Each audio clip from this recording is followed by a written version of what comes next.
Iran का खजाना भरेगा क्या चाइना? ईरान की मदद करने कौन कौन आ रहा है?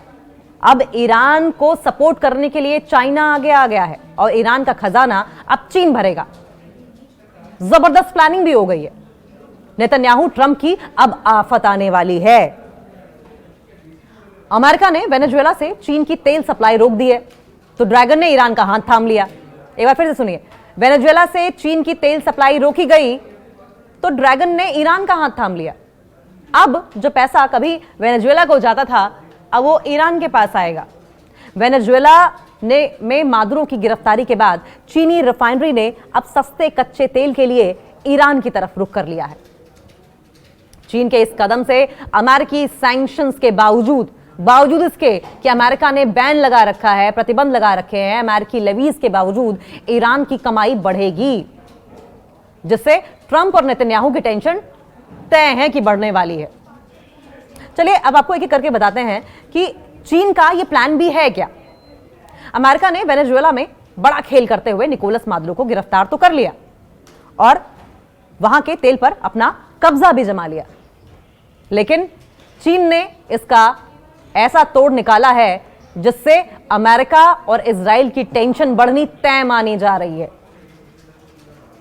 अमेरिकी राष्ट्रपति डोनाल्ड ट्रंप और इजरायली पीएम बेंजामिन नेतन्याहू जिस ईरान को इकोनॉमिक तौर पर आर्थिक रूप से तोड़ने की कोशिश कर रहे हैं, अब उसी ईरान का खजाना चीन भरने जा रहा है। चीन की इंडिपेंडेंट रिफाइनरीज ने अब वेनेजुएला के तेल की भरपाई के लिए ईरान की तरफ रुख करने की पूरी तैयारी कर ली है और अब अमेरिका और इजराइल कुछ नहीं कर पाएंगे, हाथ पर हाथ धरे बैठे रह जाएंगे, दूर से देखते रह जाएंगे। दरअसल अमेरिका ने वेनेजुएला की नई सरकार के साथ डील कर ली है। वहां का कच्चा तेल अब अमेरिका जाएगा। ट्रंप ने खुद बताया कि करीब $2 अरब का तेल अमेरिका भेजा जाएगा। एक बार फिर से सुनिए, ये बहुत इंपॉर्टेंट है। अमेरिका ने वेनेजुएला की नई सरकार के साथ डील कर ली है। लगभग 18.6% दुनिया भर का तेल सिर्फ वेनेजुएला में ही है। सबसे ज्यादा वेनेजुएला में है और उसके बाद कहीं तीसरे नंबर पर ईरान आता है, दूसरे नंबर पर सऊदी अरब आता है। तो अमेरिका ने वेनेजुएला से डील कर ली कि वहां का कच्चा तेल अब अमेरिका जाएगा।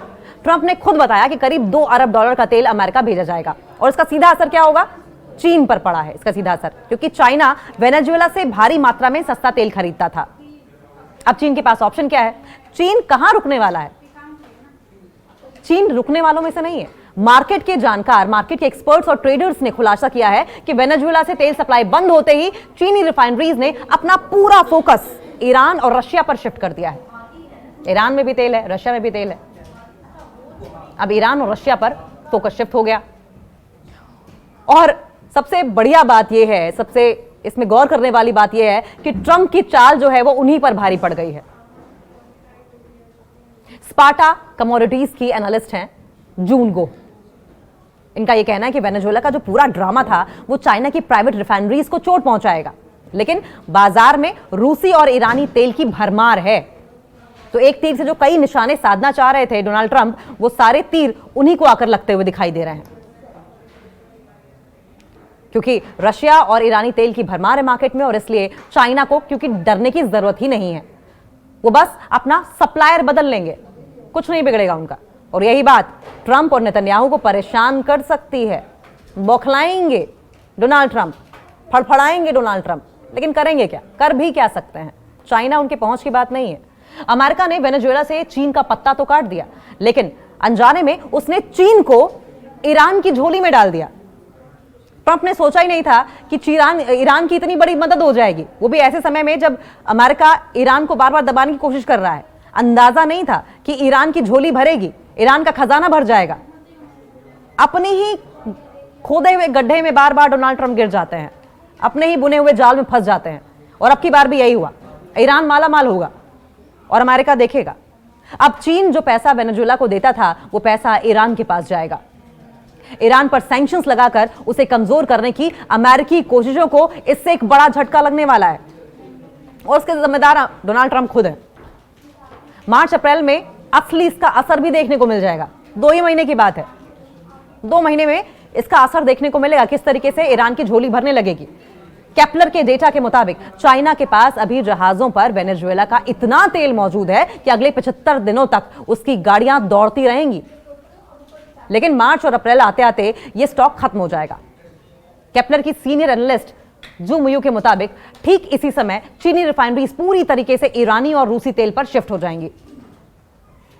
यानी कि अपना स्टॉक तो चाइना के पास है ही और बैकअप प्लान भी है।